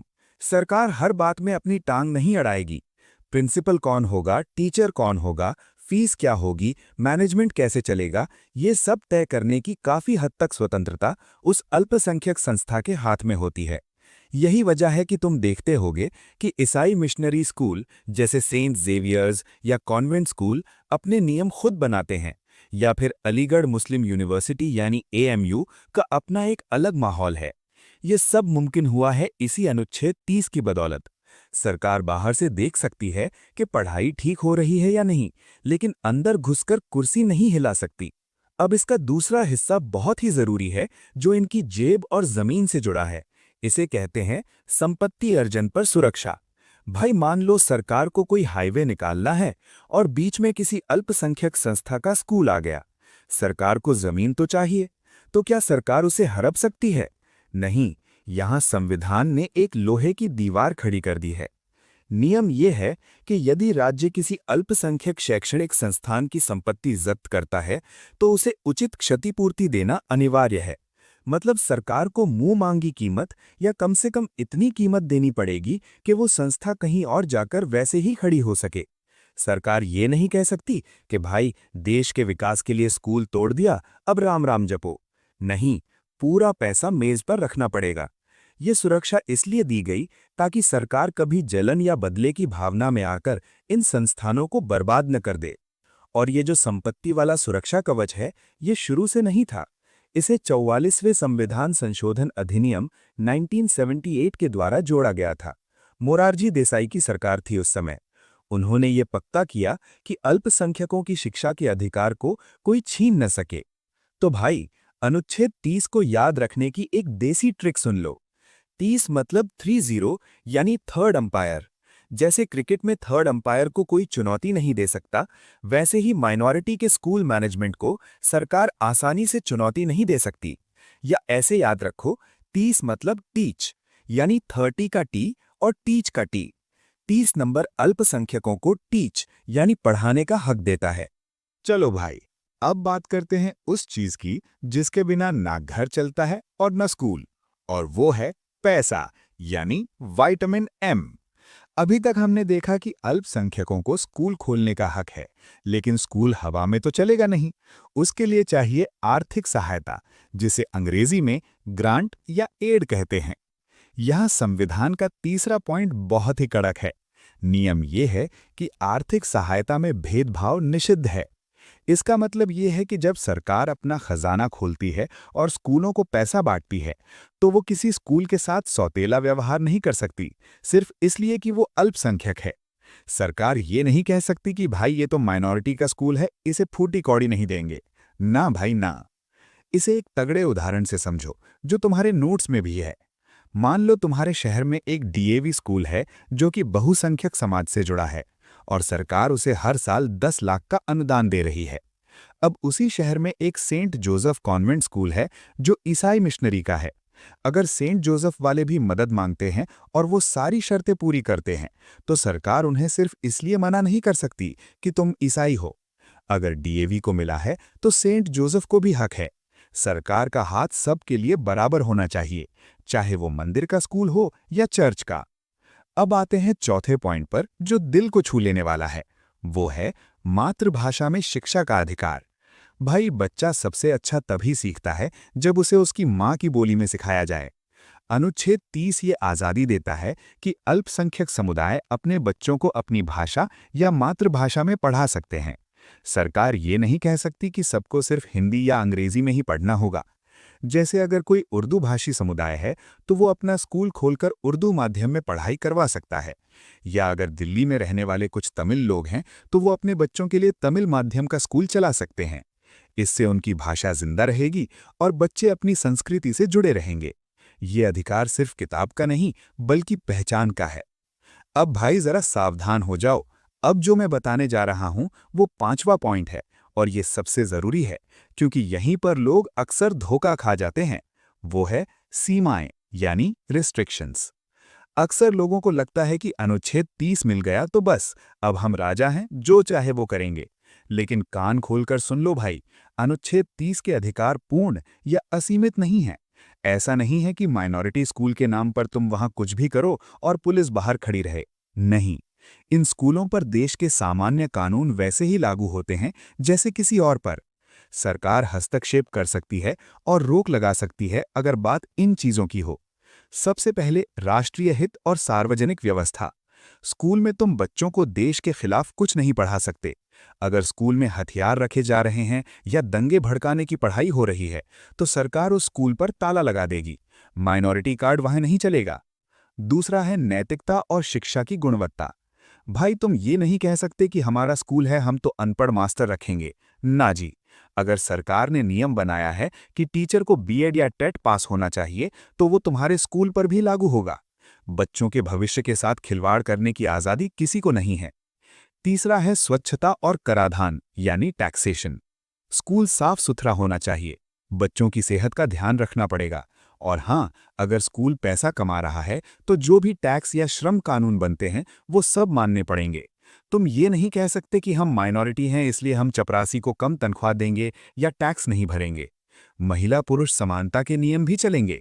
ऐसा नहीं हो सकता कि तुम कहो हम लड़कियों को कम पढ़ाएंगे। और सबसे बड़ी बात, अगर स्कूल में कुप्रबंधन हो रहा है, यानी प्रिंसिपल साहब पैसे गबन कर रहे हैं या घूसखोरी चल रही है, तो सरकार को पूरा हक है कि वो बीच में आए, मैनेजमेंट को हटाए और चीजों को ठीक करे। सुप्रीम कोर्ट ने साफ कहा है, अधिकार प्रशासन का है, कुप्रशासन का नहीं। तो भाई, इस पूरे अनुच्छेद 30 को याद रखने की एक देसी ट्रिक सुन लो। 30 नंबर की बस। सोचो, एक बस है जिसे माइनॉरिटी चला रही है। अधिकार, सरकार उसमें पेट्रोल डाल सकती है, लेकिन ड्राइवर को ट्रैफिक नियम मानने ही पड़ेंगे। याद रखना, बस तुम्हारी, पेट्रोल सरकार का, लेकिन नियम रोड का। निष्कर्ष। तो दोस्तों, अनुच्छेद 29 और 30 ने ये साबित कर दिया है कि हमारा संविधान हर रंग, हर भाषा और हर धर्म को फलने फूलने का मौका देता है। सरकार मदद भी करेगी, इज्जत भी देगी, लेकिन अगर कोई नियम तोड़ेगा तो कानून का डंडा भी सबके लिए बराबर है। यही संतुलन हमारे देश को महान बनाता है। अब भाई दिल थाम के बैठो, क्योंकि अब हम उस अनुच्छेद की बात करने जा रहे हैं जो बाकी सारे अनुच्छेदों का बाप है। अभी तक हमने बड़ी बड़ी बातें की, धर्म की आज़ादी, पढ़ने की आज़ादी, बोलने की आज़ादी। लेकिन जरा सोचो, अगर कल को पुलिस तुम्हें पकड़ ले और कहे कि जाओ, हम तुम्हारा कोई अधिकार नहीं मानते, तो तुम क्या करोगे? अगर तुम्हारे पास शिकायत करने की कोई जगह ही ना हो, तो वो सारे अधिकार सिर्फ कागज के शेर बनकर रह जाएंगे। वो सिर्फ किताब की शोभा बढ़ाएंगे, तुम्हारी जिंदगी नहीं बचाएंगे। इसी डर को खत्म करने के लिए और तुम्हारे अधिकारों में जान फूंकने के लिए बनाया गया अनुच्छेद 32 यानी संवैधानिक उपचारों का अधिकार, या जिसे अंग्रेजी में राइट टू कॉन्स्टिट्यूशनल रेमेडीज कहते हैं। सबसे पहले इसके महत्व को यानी इसकी अहमियत को समझो। ये आर्टिकल कहता है कि अगर संविधान में लिखे गए तुम्हारे मूल अधिकारों का यानी फंडामेंटल राइट्स का कोई भी उल्लंघन करता है, चाहे वो सरकार हो, पुलिस हो या कोई भी बड़ा अधिकारी, तो तुम्हारे पास उपचार है। उपचार का मतलब है इलाज। जैसे बीमारी का इलाज डॉक्टर करता है, वैसे ही अधिकारों की बीमारी का इलाज अनुच्छेद 32 करता है। अगर ये अनुच्छेद न होता तो बाकी सारे अधिकार सिर्फ सजावट की चीज बनकर रह जाते। अब इसका सबसे बड़ा जादू देखो, सुप्रीम कोर्ट जाने का अधिकार। आमतौर पर क्या होता है, अगर तुम्हारी किसी से लड़ाई हो जाए तो पहले तुम निचली अदालत जाओगे, फिर जिला अदालत, फिर हाई कोर्ट और तब जाकर सालों बाद सुप्रीम कोर्ट का नंबर आता है। चप्पलें घिस जाती हैं। लेकिन भाई, अनुच्छेद 32 तुम्हें एक वीआईपी पास देता है। अगर बात तुम्हारे मौलिक अधिकारों की है तो तुम सारी निचली अदालतों को बाईपास करके सीधे दिल्ली वाली ट्रेन पकड़कर सुप्रीम कोर्ट का दरवाजा खटखटा सकते हो। तुम सीधे जाकर कह सकते हो, जज साहब देखो मेरे अधिकारों का हनन हुआ है, और सुप्रीम कोर्ट को तुम्हारी बात सुननी ही पड़ेगी क्योंकि ये उसका फर्ज है। सोचो कितनी बड़ी पावर है ये एक आम आदमी के हाथ में। यही कारण है कि हमारे संविधान के निर्माता बाबा साहेब डॉक्टर भीमराव अंबेडकर ने एक बहुत ही ऐतिहासिक बात कही थी। ये लाइन तो रट लो, क्योंकि ऐसा कोई एग्जाम नहीं जहां ये न पूछी गई हो। उन्होंने कहा था, अनुच्छेद 32 संविधान की आत्मा और हृदय है। Article 32 is the soul and heart of the constitution. उन्होंने ऐसा क्यों कहा? क्योंकि जैसे शरीर में अगर दिल न धड़के तो शरीर लाश बन जाता है, वैसे ही अगर संविधान से अनुच्छेद 32 निकाल दो तो पूरा संविधान मरा हुआ माना जाएगा। ये वो दिल है जो पूरे सिस्टम को जिंदा रखता है। अब जरा इसकी विशेषताओं पर नजर डालते हैं। अनुच्छेद 32 नागरिकों को प्रभावी उपचार की गारंटी देता है। गारंटी का मतलब समझते हो?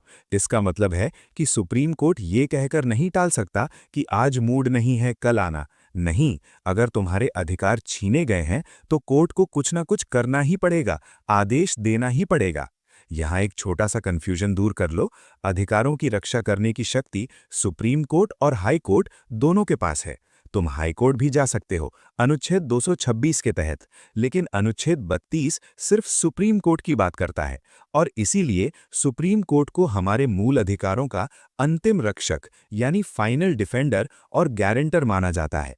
वो तुम्हारे अधिकारों का सबसे बड़ा बॉडीगार्ड है। तो भाई, इसको याद रखने की एक देसी ट्रिक सुन लो। 32 मतलब बत्तीसी। जैसे इंसान के मुंह में 32 दांत होते हैं और वो उनसे किसी को भी काट सकता है, वैसे ही संविधान ने तुम्हें अनुच्छेद 32 दिया है। अगर कोई तुम्हारे अधिकार छीने तो अपनी ये कानूनी बत्तीसी दिखा दो और सीधे सुप्रीम कोर्ट पहुंच जाओ। याद रखना, 32 बत्तीसी कोर्ट की पर्ची। निष्कर्ष तो दोस्तों, अनुच्छेद 32 सिर्फ एक कानून नहीं है, ये एक भरोसा है। ये भरोसा दिलाता है कि इस देश में कानून का राज है, किसी तानाशाही का नहीं। अगर सरकार या प्रशासन अपनी हद पार करेगा तो अनुच्छेद 32 का डंडा उसे वापस लाइन पर ले आएगा। यही हमारे लोकतंत्र की असली ताकत है। चलो भाई, अब मुद्दे की बात पर आते हैं।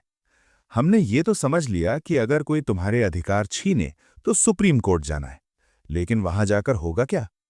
कोर्ट वहां बैठकर सिर्फ चाय पानी तो पूछेगा नहीं। कोर्ट वहां से एक ऐसा हथियार चलाएगा जिससे सरकार और प्रशासन हिल जाएंगे। उस हथियार का नाम है रिट, यानी वृट। सबसे पहले यह समझो कि रिट जारी करने की शक्ति किसके पास है। यह सवाल एग्जाम में हजारों बार पूछा गया है। यह शक्ति भारत में सिर्फ 2 अदालतों के पास है। पहली है हमारी सुप्रीम कोर्ट, जो अनुच्छेद 32 के तहत रिट जारी करती है, और दूसरी है राज्यों की हाई कोर्ट, जो अनुच्छेद 226 के तहत रिट जारी करती है। इसको याद रखने का तरीका बहुत आसान है। 32 नंबर का बटन दबाओगे तो सीधे दिल्ली यानी सुप्रीम कोर्ट पहुंचोगे, और अगर 226 नंबर का बटन दबाओगे तो अपने राज्य की राजधानी यानी हाई कोर्ट पहुंचोगे। जो निचली अदालतें होती हैं, जैसे जिला कोर्ट या मुंसिफ कोर्ट, उनके पास रिट जारी करने की ताकत नहीं होती। ये पावर सिर्फ बड़े साहबों के पास है। अब सवाल ये है कि भाई ये रिट है क्या?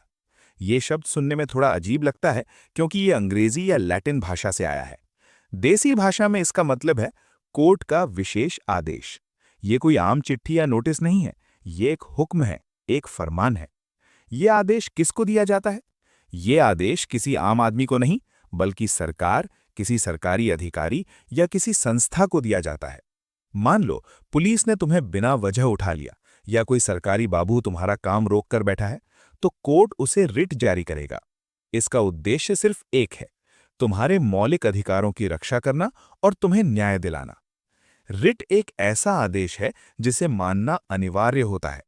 कोई भी अधिकारी, चाहे वो कितना भी बड़ा कलेक्टर या कमिश्नर क्यों ना हो, रिट को देखकर ये नहीं कह सकता कि साहब अभी मूड नहीं है, बाद में देखूंगा। ना भाई, अगर रिट आ गई तो काम करना ही पड़ेगा, वरना कोर्ट की अवमानना लग जाएगी और नौकरी खतरे में पड़ जाएगी। अब आते हैं इनके प्रकार पर। हमारे संविधान में 5 प्रकार की रिट बताई गई हैं। इनके नाम थोड़े भारी भरकम हैं क्योंकि ये पुराने लैटिन शब्दों से बने हैं, लेकिन इनका काम बहुत मजेदार है। बस एक बार इनके नाम सुन लो, आगे हम इनका एक एक करके ऑपरेशन करेंगे। पहली है बंदी प्रत्यक्षीकरण यानी हेबियस कॉर्पस। दूसरी है प्रतिषेध यानी प्रोहिबिशन। तीसरी है परमादेश यानी मैंडमस।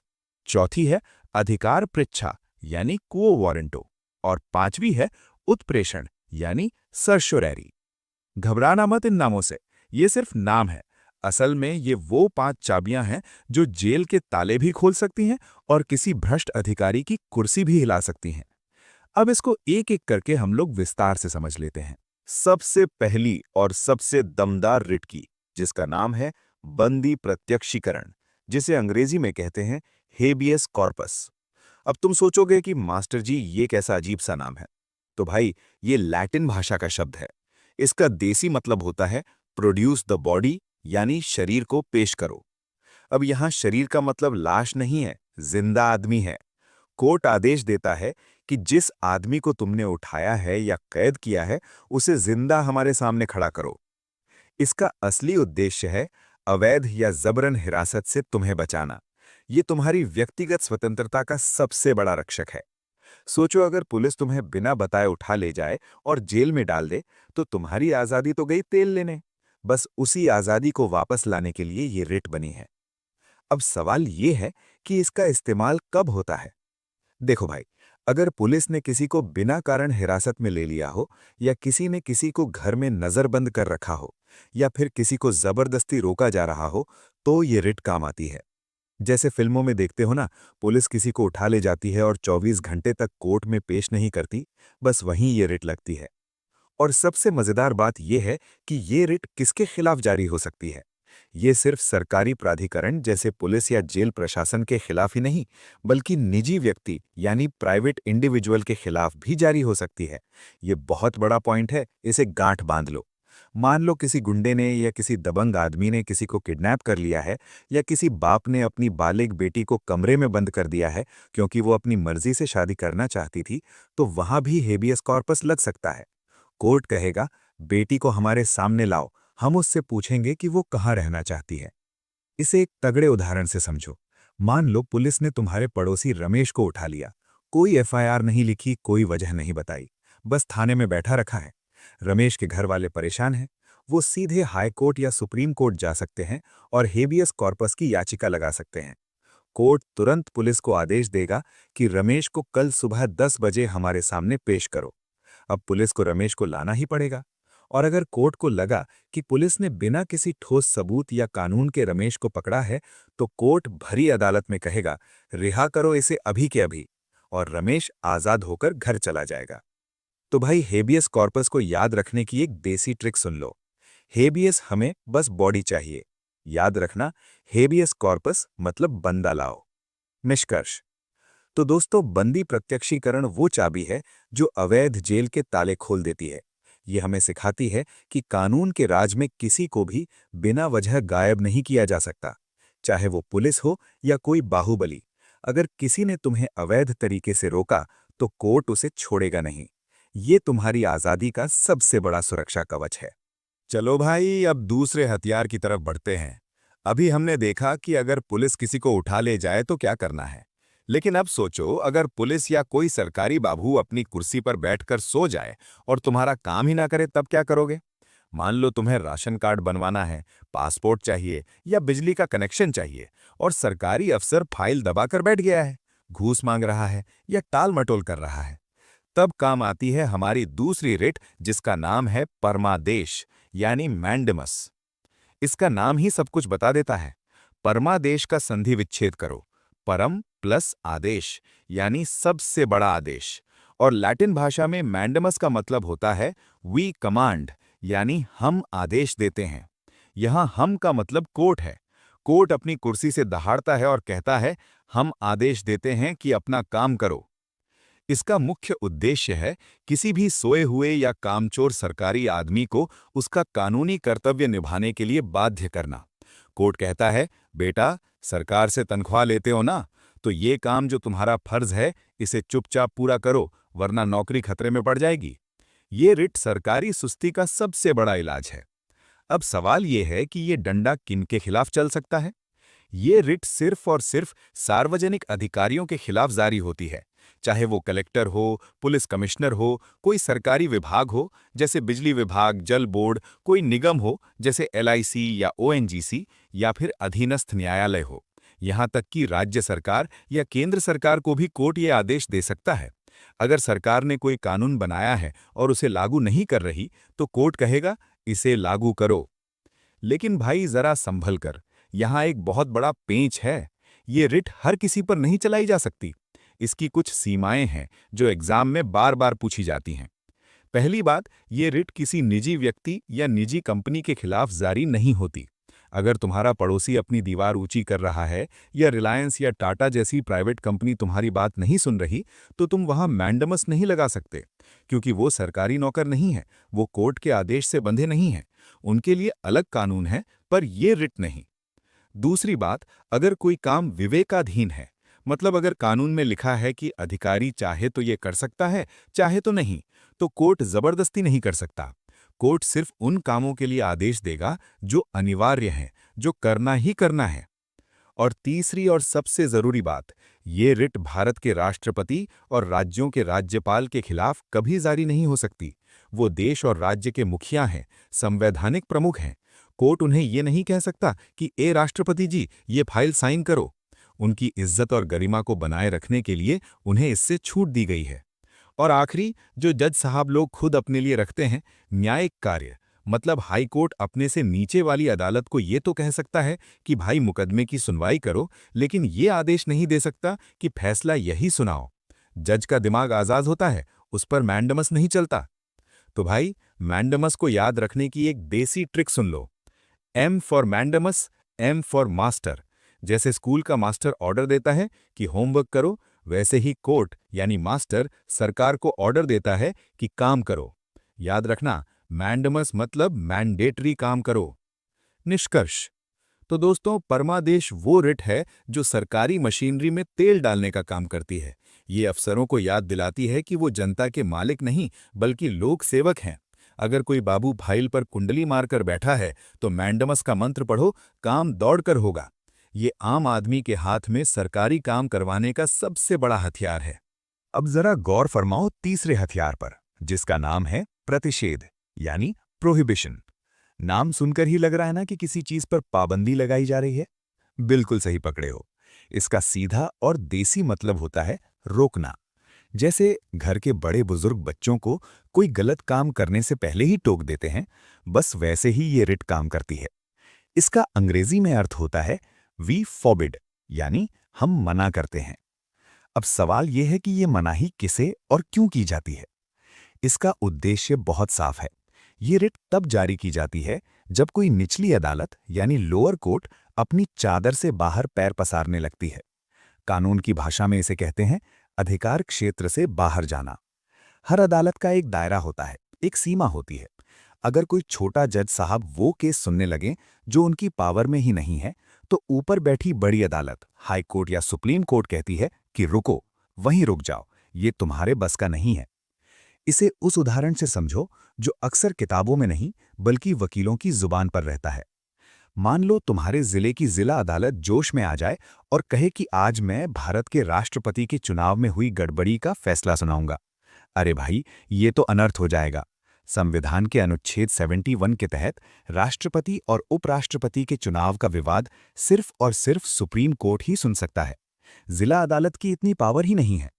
तो जैसे ही सुप्रीम कोर्ट को पता चलेगा कि जिला जज साहब ऐसा कोई केस सुन रहे हैं, वो तुरंत प्रोहिबिशन यानी प्रतिषेध की रिट जारी करेगा। इसका मतलब होगा कि खबरदार, इस केस की सुनवाई अभी के अभी रोक दो और फाइल बंद कर दो, ये तुम्हारे अधिकार क्षेत्र के बाहर है। यहाँ एक बहुत बारीक बात है जो याद रखनी है। ये रिट कार्रवाई के दौरान लगती है, मतलब जब गलती हो रही हो और फैसला आना बाकी हो, तभी ऊपर वाली कोर्ट आकर रोक देती है। ये इलाज नहीं है, ये परहेज है। ये गलती होने से पहले ही रोक देती है। इसे हम कहते हैं prevention is better than cure. तो भाई, प्रतिषेध को याद रखने की एक देसी ट्रिक सुन लो। पी से प्रोहिबिशन, पी से पापा। जैसे पापा बच्चे को गलती करते वक्त ही रोक देते हैं, वैसे ही बड़ी कोर्ट यानी पापा छोटी कोर्ट यानी बच्चे को अपनी हद में रहने का आदेश देती है। याद रखना, प्रोहिबिशन मतलब अपनी हद में रहो। तो निष्कर्ष ये है कि प्रतिषेध वो रिट है जो न्यायपालिका के अनुशासन को बनाए रखती है। ये सुनिश्चित करती है कि हर अदालत अपने दायरे में रहकर काम करे और कोई भी अपनी कुर्सी की पावर का गलत इस्तेमाल ना करे। ये एक तरह का स्टॉप सिग्नल है जो कानून की गाड़ी को पटरी से उतरने से बचाता है। चलो भाई, अब मान लो कि पापा यानी बड़ी कोर्ट का ध्यान थोड़ा भटक गया और बच्चे यानी छोटी कोर्ट ने गलती कर दी, फैसला सुना दिया, कांड हो गया। अब क्या होगा? अब तो गोली बंदूक से निकल चुकी है। क्या उसे वापस लाया जा सकता है? जी हाँ, बिल्कुल लाया जा सकता है। यही एंट्री मारती है हमारी चौथी और सबसे धाकड़ रिट, जिसका नाम है उत्प्रेषण, जिसे अंग्रेजी में कहते हैं सर्श्योरारी। इसका नाम थोड़ा टेढ़ा है, लेकिन काम बहुत सीधा है। इसका देसी मतलब होता है रिकॉर्ड ऊपर भेजो और गलती सुधारो। अंग्रेजी में इसका अर्थ है टू बी सर्टिफाइड, यानी हमें सूचित करो। ये रिट तब लगती है जब निचली अदालत ने फैसला सुना दिया हो। ध्यान देना, फैसला आ चुका है, जज साहब ने हथौड़ा मार दिया है, लेकिन वो फैसला गलत है या अधिकार क्षेत्र से बाहर है या उसमें कानून की धज्जियां उड़ाई गई हैं। तब ऊपर बैठी सुप्रीम कोर्ट या हाई कोर्ट कहती है, ए छोटे कोर्ट, अपनी फाइल, अपने कागजात और वो फैसला फौरन हमारे पास ऊपर भेजो, हम उसे चेक करेंगे। और जब बड़ी कोर्ट उसे चेक करती है और गलती मिलती है, तो वो उस फैसले को रद्द कर देती है, यानी उसे कचरे के डिब्बे में डाल देती है। वो कहती है, ये फैसला आज से 0 माना जाएगा। इसे कहते हैं गलत निर्णय को सुधारना। अब भाई, यहाँ एक ऐसा कंफ्यूजन है जिसमें 90% बच्चे फेल हो जाते हैं। वो है प्रोहिबिशन यानी प्रतिषेध और सर्श्योरारी यानी उत्प्रेषण के बीच का अंतर। दोनों में बड़ी कोर्ट छोटी कोर्ट को डांट रही है, तो फर्क क्या है? फर्क समय का है। इसे एक बहुत ही प्यारे उदाहरण से समझो। मान लो तुम एक डॉक्टर हो। प्रोहिबिशन है परहेज यानी प्रिवेंशन, यानी बीमारी होने से पहले ही रोक देना। जज साहब गलत फैसला सुनाने जा रहे थे, ऊपर से ऑर्डर आया, रुको, मत सुनाओ। ये है प्रोहिबिशन। और सर्श्योरारी है इलाज यानी क्योर, यानी बीमारी हो गई, फैसला आ गया, रायता फैल गया, अब उसे समेटना है, ऑपरेशन करना है और मरीज को ठीक करना है। ये है सर्श्योरारी। तो एक लाइन में याद रखना, प्रोहिबिशन मतलब स्टॉप और सर्श्योरारी मतलब स्कैन एंड कैंसल, यानी गलती होने के बाद। तो भाई, सर्श्योरारी को याद रखने की एक देसी ट्रिक सुन लो। सी से सर्श्योरारी, सी से क्योर और सी से कैंसल यानी रद्द। याद रखना, सर्श्योरारी मतलब फैसला ऊपर लाओ और रद्द कराओ। तो निष्कर्ष ये है कि ये दोनों रिट, प्रतिषेध और उत्प्रेषण, हमारी न्यायपालिका की रीढ़ की हड्डी हैं।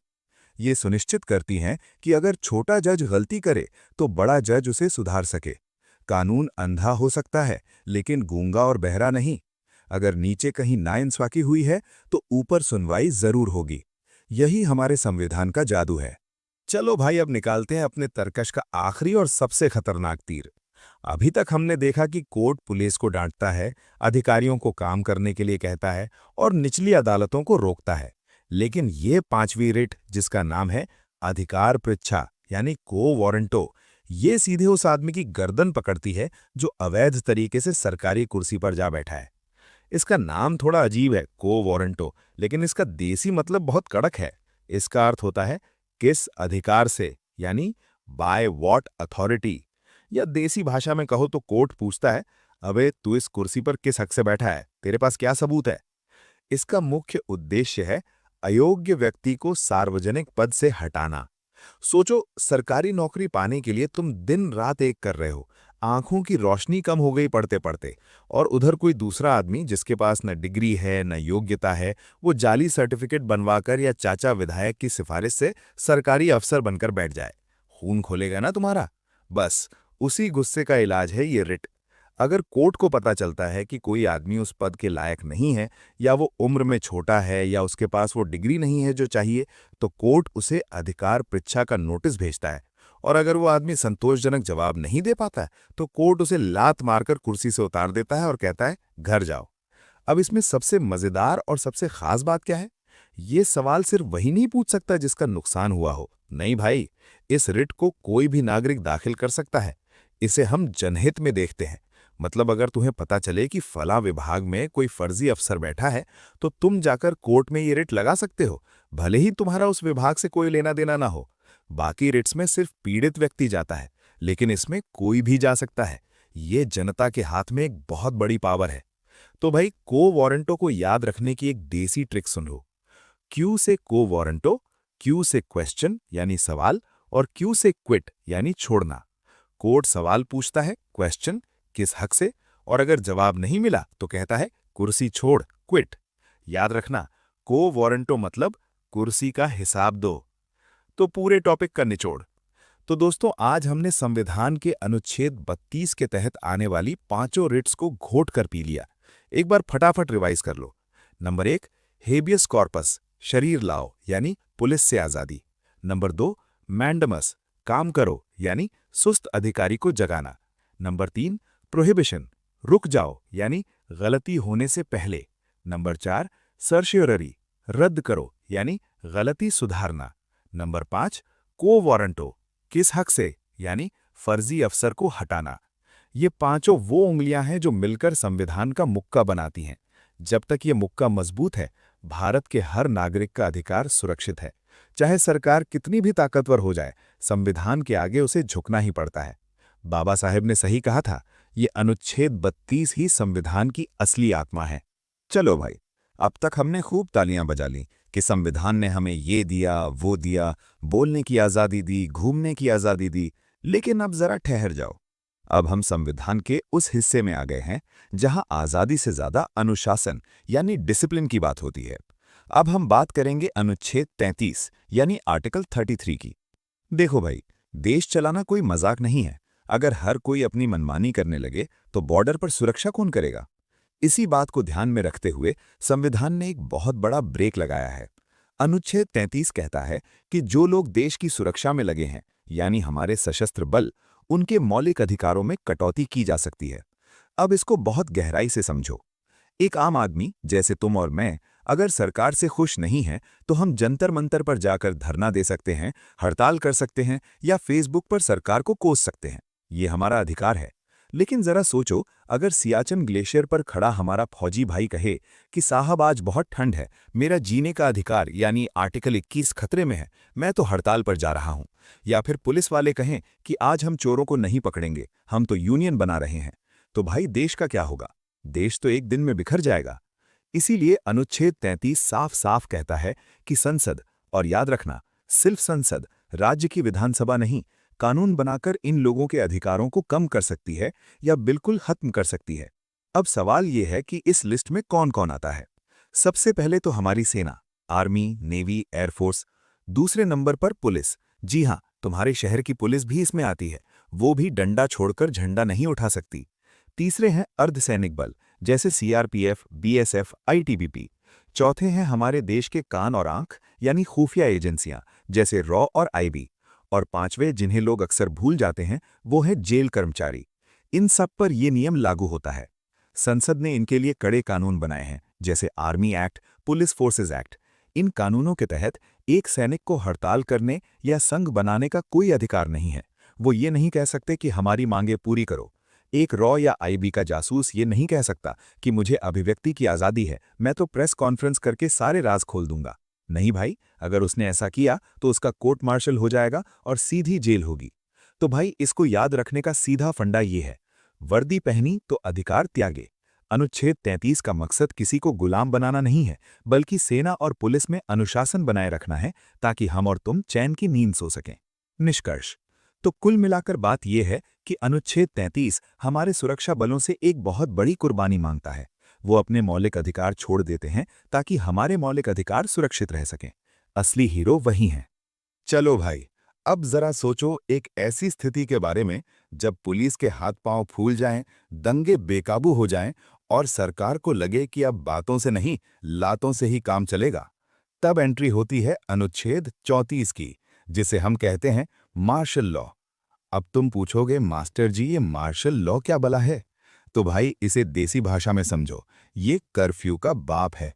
जब किसी इलाके में हालात इतने बिगड़ जाते हैं कि सामान्य कानून और पुलिस प्रशासन फेल हो जाए, तो वहां की कमान सेना के हाथ में सौंप दी जाती है। इसे ही सैनिक शासन या मार्शल लॉ कहते हैं। और याद रखना, ये संविधान में कहीं परिभाषित नहीं है, बस इसका जिक्र है। जब मार्शल लॉ लगता है तो वहां तुम्हारे मौलिक अधिकार यानी फंडामेंटल राइट्स लगभग जीरो हो जाते हैं।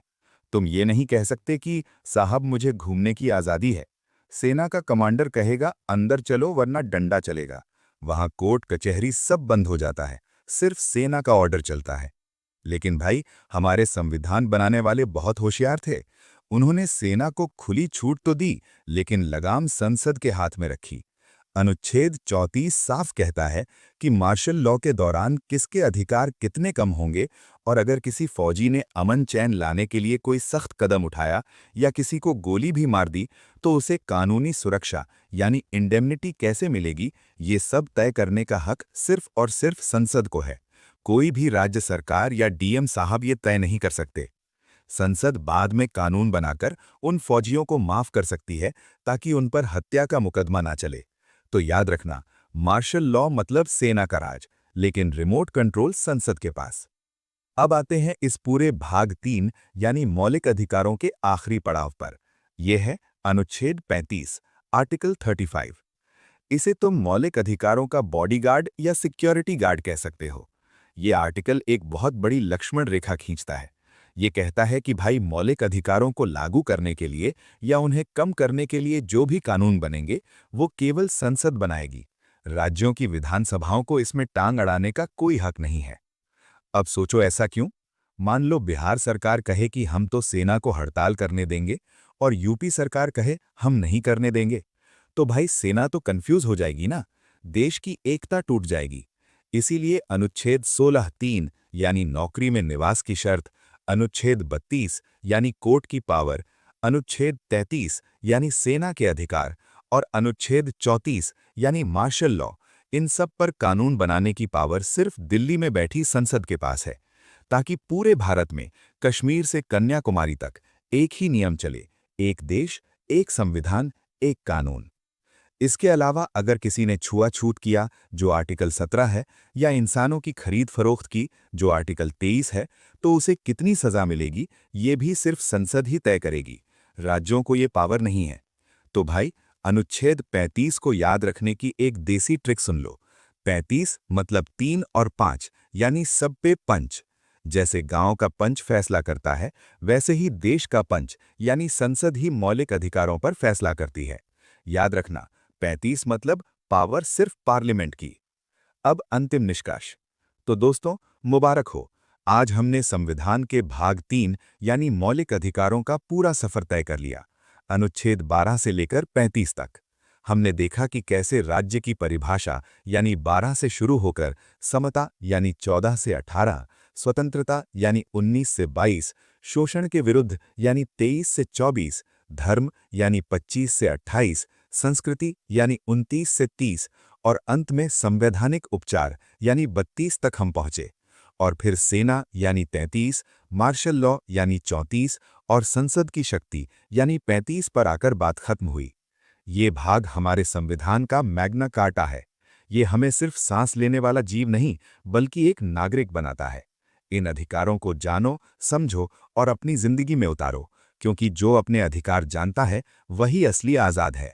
अरे वाह शेर बच्चे, अब आई ना असली बात। अब तक हमने जो भी पढ़ाई की है, अब उसे दिमाग में लोहे की तरह पक्का करने का वक्त आ गया है। चलो अपनी कुर्सी की पेटी बांध लो, क्योंकि अब हम संविधान एक्सप्रेस में बैठकर अनुच्छेद 25 से लेकर 35 तक का सफर गोली की रफ्तार से तय करेंगे। एक भी स्टेशन नहीं छूटेगा, बस कान खुले रखना। शुरुआत करते हैं धार्मिक स्वतंत्रता से। याद करो वो ट्रिक, मानो, प्रबंध, टैक्स, शिक्षा। अनुच्छेद 25 कहता है कि धर्म तुम्हारा निजी मामला है। तुम अकेले कमरे में पूजा करो या सड़क पर टीका लगाकर चलो, ये तुम्हारी अंतःकरण की आजादी है। फिर आता है अनुच्छेद 26, जो कहता है कि अकेले नहीं, ग्रुप में आओ। तुम अपना धार्मिक प्रबंध खुद करो, मंदिर मस्जिद की कमेटी बनाओ, सरकार नहीं रोकेगी। इसके बाद अनुच्छेद 27 तुम्हारी जेब बचाता है। सरकार तुमसे धर्म के नाम पर टैक्स नहीं ले सकती। भगवान के नाम पर चंदा हो सकता है, लेकिन टैक्स नहीं। और अनुच्छेद 28 कहता है कि सरकारी स्कूलों में बच्चों को जबरदस्ती धर्म की शिक्षा नहीं दी जाएगी। मतलब सरकारी स्कूल में सिर्फ पढ़ाई, धर्म का प्रचार नहीं। फिर हम आगे बढ़े संस्कृति और शिक्षा की तरफ, यानी अल्पसंख्यकों के हक। अनुच्छेद 29 एक ढाल है जो कहती है कि भारत का कोई भी समुदाय अपनी भाषा और संस्कृति को बचा सकता है। ये सबकी सुरक्षा है। और अनुच्छेद 30 एक कलम है जो अल्पसंख्यकों को हक देता है कि वो अपने खुद के स्कूल और कॉलेज खोलें और चलाएं। सरकार उसमें टांग नहीं अड़ाएगी, बल्कि मदद करेगी। इसके बाद आया सबका बाप अनुच्छेद 32, जिसे बाबा साहब ने संविधान की आत्मा कहा। ये तुम्हें हक देता है कि अगर कोई तुम्हारे अधिकार छीने तो सीधे सुप्रीम कोर्ट का दरवाजा खटखटाओ। और सुप्रीम कोर्ट वहां से 5 तरह के बाण यानी रिट छोड़ता है। पहली, बंदी प्रत्यक्षीकरण, यानी शरीर को पेश करो, पुलिस की अवैध हिरासत से आजादी। दूसरी, परमादेश, यानी हम आदेश देते हैं, सरकारी बाबू को काम करना पड़ेगा। तीसरी, प्रतिषेध, यानी रुको, निचली अदालत को अपनी हद में रहने का आदेश। चौथी, उत्प्रेषण, यानी फैसला ऊपर भेजो और रद्दी की टोकरी में डालो, गलती सुधारने के लिए। और पांचवी, अधिकार पृच्छा, यानी किस हक से कुर्सी पर बैठे हो, फर्जी अफसर की छुट्टी। और अंत में जब देश की सुरक्षा की बात आई तो हमने थोड़े ब्रेक लगाए। अनुच्छेद 33 ने कहा कि सेना, पुलिस और जासूसों के अधिकार कम कर दिए जाएंगे ताकि देश में अनुशासन रहे। वर्दी पहनी तो नखरे नहीं चलेंगे। अनुच्छेद 34 ने बताया कि अगर मार्शल लॉ यानी सैनिक शासन लग जाए तो तुम्हारे अधिकार घर में बंद हो जाएंगे और सेना का ऑर्डर चलेगा। और आखिर में अनुच्छेद 35 ने साफ कर दिया कि मौलिक अधिकारों पर कानून बनाने की पावर किसी राज्य के पास नहीं, बल्कि सिर्फ दिल्ली में बैठी संसद के पास होगी, ताकि पूरा देश एक ही कानून से चले। तो भाई, ये थी हमारी पूरी कहानी अनुच्छेद 25 से 35 तक। अब ये पूरा नक्शा तुम्हारे दिमाग में छप जाना चाहिए। अगर एग्जाम में सवाल आया तो सोचना मत, बस टिक मार देना। अब बताओ, कोई डाउट तो नहीं रहा?